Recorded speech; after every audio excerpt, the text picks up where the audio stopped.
سب سے پہلا get way to Kashmir ہے وہ سیالکوٹ ہے، اور گیٹ وے ٹو کشمیر ہوتے ہوئے جو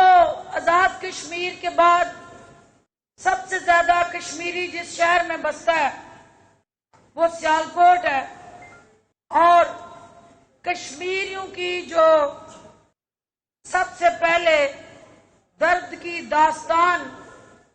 جس شہر میں پہنچتی ہے وہ ورکنگ باؤنڈری اور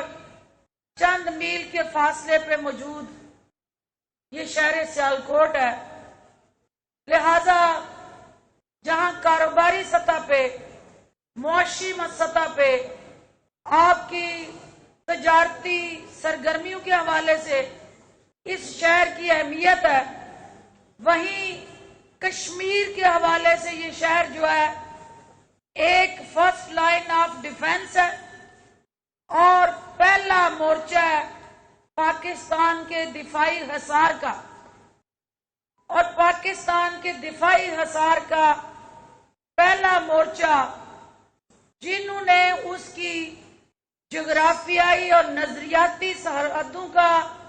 محافظ بننا ہے وہ پاکستان کا اور سیالکوٹ کا یہ میڈیا ہے جو میرے سامنے بیٹھا ہے۔ اس لیے عزیز ساتھیوں، سیالکوٹ کے میڈیا کا کردار صرف خبریں لگانا، سیالکوٹ کی عوام کی مشکلات ہائی لائٹ کرنا نہیں، سیالکوٹ کے اندر بیٹھا وہ شخص جو میڈیا ہاؤس کے ساتھ اٹیچ ہے اس کا قومی سلامتی کے اندر بھی اپنے دفاع کے حوالے سے اور پاکستان کی جو نظریاتی سرحدیں ہیں، جو جغرافیائی سرحدیں ہیں، جو بارڈر پہ بیٹھا پاک فوج کا جوان ہے، جو ہمارا رینجر کا سینہ تان کے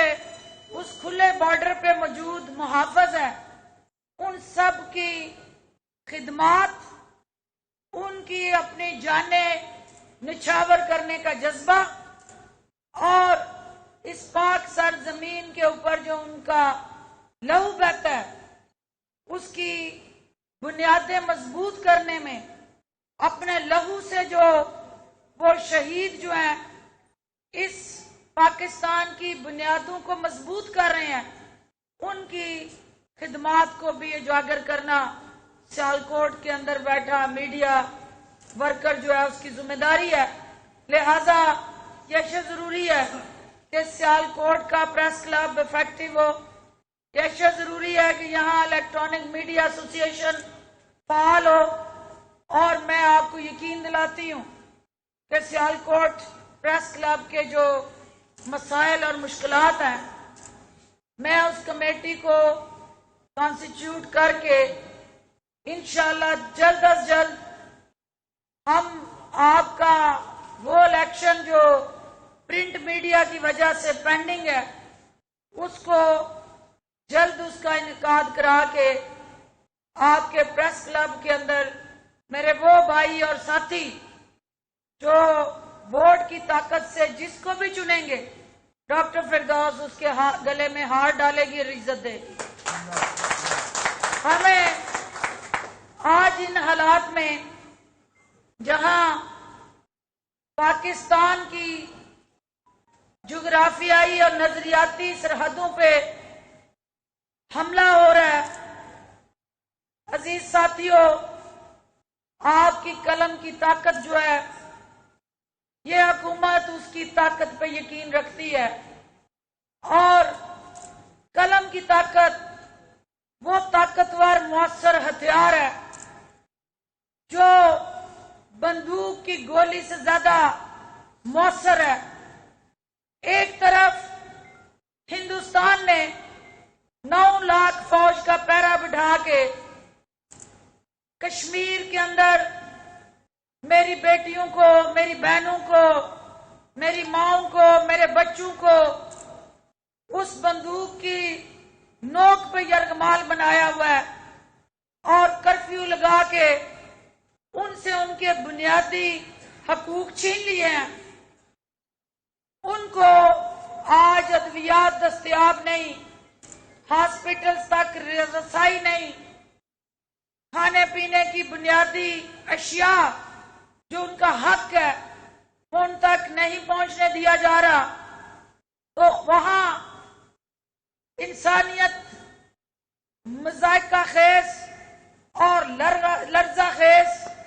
تصویر پیش کر رہی ہے۔ انسانیت کی تذلیل کرنے والا ریاستی دہشت گردی کے ذریعے مظلوم کشمیریوں کو یرغمال بنانے والا مودی طاقت، جبر اور غرور میں دنیا کو کسی طرح بھی وہ بین الاقوامی قراردادیں ہوں، وہ مذمتی بیانات ہوں، یا انسانی حقوق کی تنظیموں کے مختلف میڈیا کے ذریعے خدشات اور بیانات ہوں، کسی پہ بھی وہ کان دھرنے کے لیے تیار نہیں ہے۔ تو ایسے حالات میں میڈیا کا کردار انتہائی اہم ہو جاتا ہے۔ قلم کی طاقت ہی وہ واحد طاقت رہ جاتی ہے جس کے ذریعے بین الاقوامی سطح پہ آپ ان مظلوم کشمیریوں کی آواز بن سکتے ہیں۔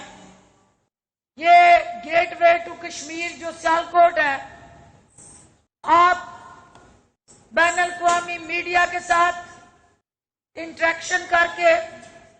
سوشل میڈیا کو اپنی کمیونیکیشن کا ذریعہ بنائے اور ہندوستانی جارحیت کو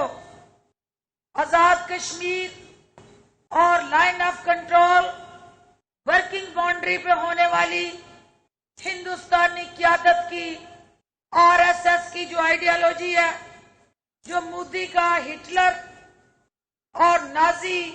نظریہ اور فلسفہ ہے، اس کو دنیا کے سامنے اجاگر کریں۔ میں آج او آئی سی کی شکر گزار ہوں کہ او آئی سی کے پلیٹ فارم سے کل ایک قرارداد سامنے آئی جس نے مظلوم کشمیریوں کے ساتھ ہونے والی ناانصافیاں اور زیادتیوں پہ نہ صرف ہندوستانی قیادت کی مذمت کی بلکہ اپنے تحفظات کا اظہار کرتے ہوئے دو ٹوک الفاظ میں وہاں سے کرفیو اٹھانے کے حوالے سے جو ریزولوشن کے اندر ایجنڈا نمبر 1 کے طور پہ اس پوائنٹ کو ہائی لائٹ کیا۔ یہ انسانیت کا انسان کے ساتھ جو رشتہ ہے، اس کو کسی باؤنڈری، کسی ملک اور کسی خاص خطے تک قید نہیں رکھا جا سکتا۔ وہ انسان جو کشمیر میں بستے ہیں اور وہ انسان جو دنیا کے دیگر خطوں میں آباد ہے، وزیر اعظم پاکستان مسلسل ان خطوں میں آباد افراد، اقوام اور قیادت کو بابر کروا رہے ہیں۔ اس خطے کے امن کے ساتھ جو کھلواڑ مودی کر رہا ہے، یہ دنیا کے کسی بھی مہذب معاشرے کے اندر نہ اس کی گنجائش ہے، نہ دنیا کو کوئی مذہب اس کی اجازت دیتا ہے، اور نہ اقوام متحدہ کی کوئی بھی قرارداد اس قسم کے عمل کو سپورٹ کرتی ہے۔ آج وزیر اعظم پاکستان نے نارتھ امریکہ میں سوشل میڈیا کے ذریعے جو خطاب کیا، پاکستان نہیں۔ فردوس عاشق خوان کی گفتگو آپ نے ملاحظہ کی جو سیالکوٹ میں تقریب سے خطاب کر رہی ہیں۔